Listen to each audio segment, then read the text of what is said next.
ओम धन्वंतराय नमः। मेरा नाम कैलाश बेहरा, मैं एक वैद्य हूँ। आज आग के बारे में आपको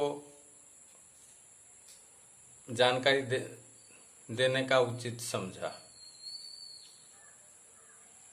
आग शिव जी का प्रिय वृक्ष है। उसका फूल लिंग पर चढ़ाया जाता है। आग दो किस्म का होता है, सफ़ेद फूल वाला और नीले फूल वाला। संस्कृत में आग, हिंदी में आग, आख, एकबन, मदार, बंगाली में आकदंद, मराठी में रुई, गुजराती में आकड़े और उड़ीसा में अरख बोलते हैं। आज मैं आपको आग का अनजाने फायदे के बारे में जानकारी देने का उचित समझा। इस वीडियो को लास्ट तक जरूर देखना और पसंद होने से लाइक, सब्सक्राइब, शेयर करके दूसरों का मदद करना ना भूलिएगा। आग का पीले पत्ते आग पर सेके और उसका रस निकाल कर कान में डालने से आधा शीशी, अधकपारी, बहरापन, दांत कान पीड़ा शांत होता है। छोटा सा नुस्खा मैजिक की तरह काम करेगा। हरे पत्ते को पीस गर्म करके किसी भी सूजन पर लेप करने से सूजन दब जाएगा। जहां बाल झड़ गए हो वहां आग का दूध कुछ ही दिन तक लगाए तो पुनः बाल जम जाएगा। आग की जड़ बकरी के दूध में पीस नाक में 2 बूंद मिर्गी के दौरे के समय में टपकाने से रोग अच्छा हो जाएगा। आग का जड़ और पीपल का छाल की भस्म लगाने से नासूर रोग अच्छा होता है, जिसको भगंदर बोलते हैं। जड़ का चूर्ण 1 ग्राम दिन के 2 बार सुबह और शाम पानी के साथ खाने से शरीर का सूजन अच्छा हो जाता है। 2 सेर आग का जड़ 4 सेर पानी में पकाइए।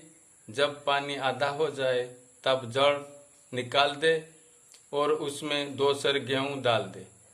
जब पानी सूख जाए तो गेहूं को निकाल सुखाकर आटा पीस ले और उस आटा में रोटी बनाकर गुड़ और देसी गाय का घी के साथ खाने से पुराने से पुराना गठिया, आर्थराइटिस रोग 1-2 महीने से अच्छा हो जाएगा। आग थोड़ा सा जहरीला होता है। आग को संग्रह करने का समय में भूल से भी उसका दूध आग में लगना नहीं चाहिए। जब भी लग जाए तुरंत आग को पानी में धोकर देसी घी लगाने में ना भूले। जिसको पैरालिसिस हो गया है, हाथ पैर में जान नहीं है, तो इसीलिए आपको 5 ml तिल का तेल, जिसको मीठा तेल बोलते हैं, लेके आंच पर खूब गर्म करें। उस तेल में 20 आग का पीले पत्ते एक बाद एक पका के पापड़ की तरह पकाइए। लास्ट में उस सबको अच्छा से मिला दे। ठंडा होने से शीशी में भर कर रख ले। बाद में उस तेल को पीड़ित अंग में धीरे से ऊपर की तरफ दिन में 2 बार मालिश करने से हाथ पैर में जान आ जाएगा। रोगी फिर से चलने लगेगा।